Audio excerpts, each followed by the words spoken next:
ഏതായാലും കേരളത്തിലെ CPM ഒരു പുതിയ ദിശയിലേക്ക് മാറുകയാണ്. ഈ MV ഗോവിന്ദനും പിണറായി വിജയനും കൂടെ ചേർന്ന് ഈ പാർട്ടിയുടെ ഏർപ്പാട് തീർത്ത് പടിയടച്ച് വെണ്ടം വയ്ക്കുന്ന ഒരു അവസ്ഥയിലേക്ക് എത്തുന്ന ഒരു കാലഘട്ടത്തിൽ ഇവർക്കെതിരെ വലിയൊരു പടയൊരുക്ക് ഇപ്പോൾ അവിടെ നടക്കുന്നു എന്നാണ് നമ്മൾ മനസ്സിലാക്കുന്നത്.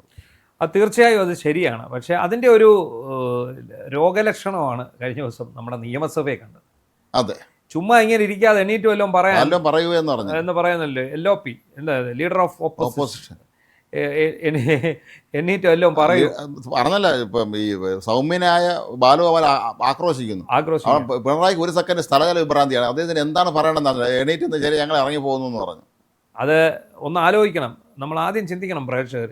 പിണറായി വിജയനെതിരെ ഒരു വാക്ക് പറയാനോ ഒരു നോക്ക് കൊണ്ട് ഭയപ്പെടുത്താനോ ഒക്കെ ശ്രമിക്കാൻ പോലും ആവതില്ലാത്ത സഖാക്കളാണ് നമ്മുടെ കൂട്ടത്തിലുണ്ടായിരുന്നത്. പക്ഷേ ഇപ്പോൾ അവർ പിണറായി വിജയനെ ഡയറക്റ്റ് ചോദ്യം ചെയ്യാറായിരിക്കും. അത് നിയമസഭയിൽ ഈ കോൺഗ്രസിലെ ചെറുപ്പക്കാരെ ഇന്നലെ വന്ന പിള്ളേർ വരെ അംഗങ്ങൾ വരെ ഇയാളെ ശരിക്കെടുത്തിട്ട് ചെവിൽ തേക്കുന്ന കണ്ടു കഴിഞ്ഞപ്പോൾ പിന്നെ നമുക്കും ആകാം എന്ന് കരുതി. ഇയാൾ നിസ്സഹായനാണ് ഇങ്ങനെ ഇങ്ങനെ അന്തം വിട്ടിരിക്കുന്നതാണ് നമ്മൾ കാണുന്നത്. അതാണ് കാര്യം. അപ്പം അങ്ങനെ വന്ന പിണറായിക്കെതിരെ ഒരു നീക്കം ആരംഭിച്ചിരിക്കുന്നു. അതിനൊപ്പം തന്നെ കണ്ണൂരിൽ വ്യത്യസ്ത അഭിപ്രായങ്ങളുമായിട്ട് ഇവർ രംഗത്ത് വന്നു. അതായത് തെറ്റ് തിരുത്തി വന്നാൽ TK ഗോവിന്ദനെയും V കുഞ്ഞികൃഷ്ണനെയും പാർട്ടിയിൽ തിരിച്ചെടുക്കുന്ന കാര്യം ആലോചിക്കുമെന്ന് MV ജയരാജൻ, സംസ്ഥാന സെക്രട്ടേറിയറ്റ് അംഗം, ഇപ്പോൾ MV ജയരാജൻ പ്രസ്താവിച്ചു. പക്ഷേ ആ പ്രസ്താവനയ്ക്കെതിരെ രൂക്ഷമായ പ്രതികരണമാണ് MV ഗോവിന്ദൻ. അപ്പം പുള്ളി പറഞ്ഞാൽ എനിക്ക് അതിനകത്തൊരു വലിയ രസകരമായി തോന്നിയൊരു കാര്യം, വർഗവഞ്ചകൻ ഞങ്ങളുടെ പാർട്ടി ഡിക്ഷണറിയിലുള്ളതാണെന്നാണ് ഈ പ്രയോഗം. വർഗവഞ്ചകൻ എന്ത് ചെയ്താലും എങ്ങനെ പോയിട്ട് വന്നാലും ഞങ്ങൾ തിരിച്ചെടുക്കില്ല എന്ന് തന്നെയാണ് MV ഗോവിന്ദൻ. ഇതിൻ്റെ തൊട്ട് പിന്നാലെ TK ഗോവിന്ദൻ്റെ ഒരു പ്രതികരണം, പിന്നീട് നമ്മുടെ കുഞ്ഞകൃഷ്ണൻ്റെ പ്രതികരണം വന്നിട്ടുണ്ട്. TK ഗോവിന്ദൻ പറഞ്ഞൊരു ചോദിച്ചൊരു ന്യായ ചോദ്യമുണ്ട്. ഞങ്ങൾക്കെല്ലാം അധികാരക്കൊതി, പാർലമെൻ്ററി വ്യാമോഹം മൂത്തിരിക്കുകയാണെന്നാണ് ഇവരെല്ലാം പറഞ്ഞുകൊണ്ടിരിക്കുന്നത്. ഒരു സംശയം ചോദിച്ചോട്ടെ, 3 തവണ MLA ആയിരുന്നിട്ട് 4ാം തവണ മത്സരിക്കുന്നതിന് മുമ്പ് സ്വന്തം ഭാര്യ സ്ഥാനാർത്ഥിയാക്കിയ ഒരു മഹാനുണ്ടല്ലോ, MV ഗോവിന്ദൻ്റെ പേര് പറഞ്ഞില്ലെന്നേ ഉള്ളൂ. എൻ്റെ ഭാര്യ എനിക്ക് പകരം അവിടെ MLA ആവും, എനിക്ക് പകരം മറ്റേ രമണൻ ഗോതയിൽ ഇറങ്ങട്ടെ എന്ന് പറഞ്ഞാൽ എനിക്ക് പകരം എൻ്റെ ഭാര്യ മത്സരിക്കട്ടെ എന്ന് പറഞ്ഞുകൊണ്ട് അത് അധികാരദാഹമല്ലേ എന്ന് ചോദിച്ചു. അദ്ദേഹം വേറൊന്നുകൂടി പറഞ്ഞു. പേരാമ്പ്രയിൽ TP രാമകൃഷ്ണൻ LDF കൺവീനർ എത്രയോ തവണ MLA ആയി, അദ്ദേഹത്തിന് ഇന്നും MLA തീർന്നിട്ടില്ല, ദാഹം തീർന്നില്ല, വീണ്ടും ചെന്ന് മത്സരിച്ചു. ഒരു കുട്ടിയോട് പരാജയപ്പെട്ടതെന്നാണ് അദ്ദേഹം പറഞ്ഞത്. ഒരു ചെറിയ കുട്ടി എന്നുള്ള വാക്ക് അദ്ദേഹം പറഞ്ഞത്, കുട്ടി എന്നുള്ള വാക്കാൻ അദ്ദേഹം ഒരു കുട്ടിയോട് ഈ ഒന്ന് പരാജയപ്പെട്ടു. ഈ പലരും തോറ്റ കാര്യങ്ങൾ പറയുമ്പോൾ TP രാമകൃഷ്ണനായിരുന്നു നമ്മൾ ശരിക്കും ചർച്ച ചെയ്തിട്ടില്ലെന്നാണ് തോന്നുന്നത്. കൺവീനറാണ് തോറ്റത്. ഇതിനിടയ്ക്കൂടെ അയാൾ രക്ഷപ്പെട്ടു. അതാണ് സംഭവിച്ചത്. ഇപ്പം എന്താണെങ്കിലും V കുഞ്ഞികൃഷ്ണൻ പറഞ്ഞ കേട്ടില്ലേ? V കുഞ്ഞികൃഷ്ണൻ പറഞ്ഞത് എന്താണ്, ഇയാൾ സ്ഥാനാർത്ഥി നിർണയത്തിൽ പിഴവ് സംഭവിച്ചു ഇവിടെ പയ്യന്നൂരിൽ. അത് MV ജയരാജൻ അംഗീകരിച്ച് വളരെയധികം സന്തോഷമുണ്ട് എന്നാണ്. ഇത് തന്നെയാണല്ലോ അവരുടെ പ്രശ്നം വന്നതും. ഇപ്പം നമ്മൾ കഴിഞ്ഞ ദിവസം പോയപ്പം നിയമസഭയിൽ വെച്ച് ഞങ്ങൾ ഇദ്ദേഹത്തെ കണ്ടാൽ V കുഞ്ഞികൃഷ്ണൻ. നമ്മൾ ആദ്യമായിട്ടാണ് മനുഷ്യനെ നേരി കാണുന്നത്. ഒരു മനുഷ്യൻ, ഒരു വളരെ സാധാരണക്കാരനായ ഒരു മനുഷ്യൻ, വളരെ സിമ്പിളായിട്ടൊരു മനുഷ്യൻ. ഞങ്ങൾ അദ്ദേഹമായിട്ട് കുറേ നേരം സംസാരിച്ചു. ഞാനും രമേശും ഉണ്ടായിരുന്നു. അദ്ദേഹത്തെ കാണാൻ കഴിഞ്ഞാൽ തന്നെ നമുക്കൊരു വലിയ സന്തോഷം ഉണ്ടായിരുന്നു. ഒന്നാമത് ഈ പിണറായിയും കൂട്ടരെയും ഈ പരിപ്പിളക്കി വിട്ട ആൾക്കാരിൽ പ്രധാനികളിൽ ഒരാളാണ്. അപ്പോൾ അദ്ദേഹമായിട്ട് സംസാരിച്ചപ്പോൾ നമുക്ക് അദ്ദേഹത്തിൻ്റെ ആ ഒരു സംസാര ശൈലിയും അദ്ദേഹം ഒരു എളിമയും അതൊക്കെ നമുക്ക് വലിയതായിട്ട് ഫീൽ ചെയ്തു. പഴയ കമ്മ്യൂണിസ്റ്റ് പാരമ്പര്യത്തിന്റെ അതാണ് യഥാർത്ഥ കമ്മ്യൂണിസ്റ്റുകാരൻ. അദ്ദേഹമാണ് യഥാർത്ഥ വീട്ടിൽ പോയി ചോരടാന്ന് പറയുന്ന രീതിയിലുള്ള കമ്മ്യൂണിസം അല്ല. അത് തെറ്റ് തിരുത്തി വന്നാലും വർഗവഞ്ചകരെ പാർട്ടിയിൽ തിരിച്ചെടുക്കത്തില്ലെന്നാണ് MV ഗോവിന്ദൻ. വർഗവഞ്ചകൻ ആരാണെന്ന് ഇപ്പൊ മനസ്സിലായി.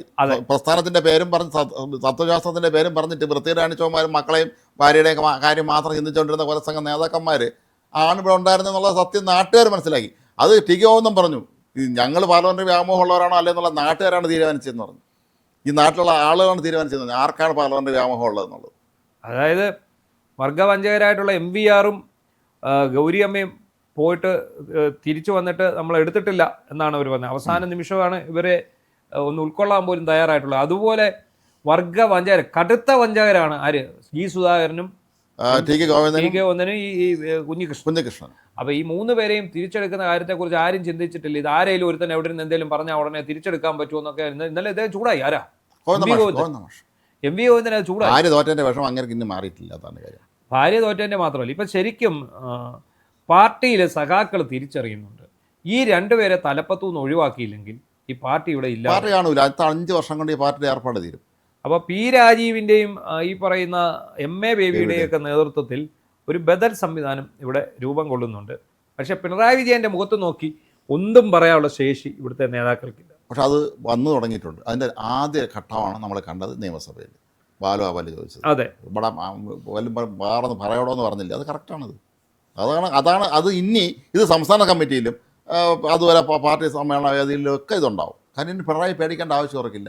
പിണറായി ശശി വിളിച്ചത് അവനെ പിടിച്ചകത്താക്കുക, അല്ലെങ്കിൽ അവനെ കഴുത്തോട്ടി കളയെന്ന് പറയാനുള്ള പരിപാടിയൊക്കെ പോയി. ആ കാലം കടന്നുപോയി. അല്ല, ഇനി മാഷാളെന്ന് ഒട്ടിച്ച് സ്റ്റിക്കർ ഒട്ടിച്ച് ഇന്നോവ ഒന്നും വരില്ല. പിണറായി അതീവ ദുർബലനാണ്. കാരണം ഈ EDയുടെ പരിശോധനയോടെ വന്നു. EDയുടെ അന്വേഷണം മകൾക്ക് 3-4 തവണ പോയി ചോദ്യം ചെയ്യലിന് മുമ്പാകെ നിൽക്കേണ്ടി വന്നു. മരുമകൻ്റെ വീട്ടിൽ റെയ്ഡ് ചെയ്തു. ഈ കൂട്ടത്തിൽ ഒരു കാര്യം കൂടെ ചോദിച്ചോട്ടെ. ഈ തിരുവനന്തപുരം കോർപ്പറേഷനിൽ അവിശ്വാസ പ്രമേയം കൊണ്ടുവരുന്നില്ല എന്ന് ഉള്ള ഒരു തീരുമാനം വന്നതിൻ്റെ തൊട്ട് പിന്നാലെ പിന്നെ വീണെ അങ്ങോട്ട് വിളിച്ചിട്ടില്ലായിരുന്നു ED. എന്താണ് സംഭവിച്ചെന്ന് അറിഞ്ഞുകൊള്ളല്ലോ. പല ചില ദോഷകൃക്കൾ ചോദിക്കുന്നുണ്ട് നമ്മുടെ അടുത്ത്. എന്താ ഇതോട് പരിപാടി കഴിഞ്ഞാൽ വീണ്ടും അന്തർധാര വന്നോ എന്നൊക്കെ ചോദിക്കുന്നുണ്ട്. അല്ല, പിണറായി വിജയന് കേന്ദ്ര സർക്കാരിനേക്കാൾ പിടി RSSുമായിട്ടാണ്. നാഗ്പൂരുമായിട്ട് ഡയറക്റ്റ് കണക്ഷൻ ആണെന്നാണ് നമ്മൾ അറിഞ്ഞിരിക്കുക.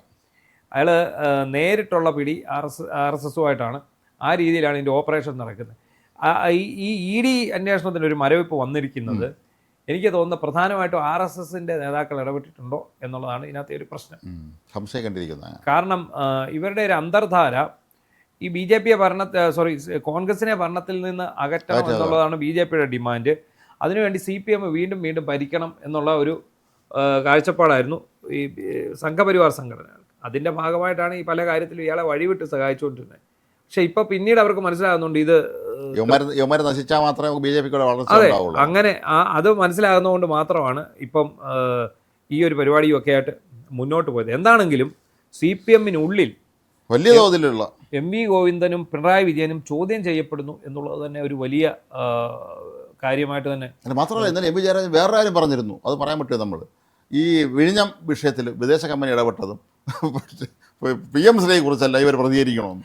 അതെ, അവർ കത്തയക്കണമെന്ന് MV ഗോവിന്ദനും TK ഗോവിന്ദനും കുഞ്ഞികൃഷ്ണനും ഇതിനുവേണ്ടി കത്തായി. അപ്പോൾ ഉടനെ അദ്ദേഹം ചോദിച്ചിട്ടുണ്ട്, അത് പയ്യന്നൂരിലെ വർഗവഞ്ചകരും ഇതുമായിട്ട് എന്താ ബന്ധം?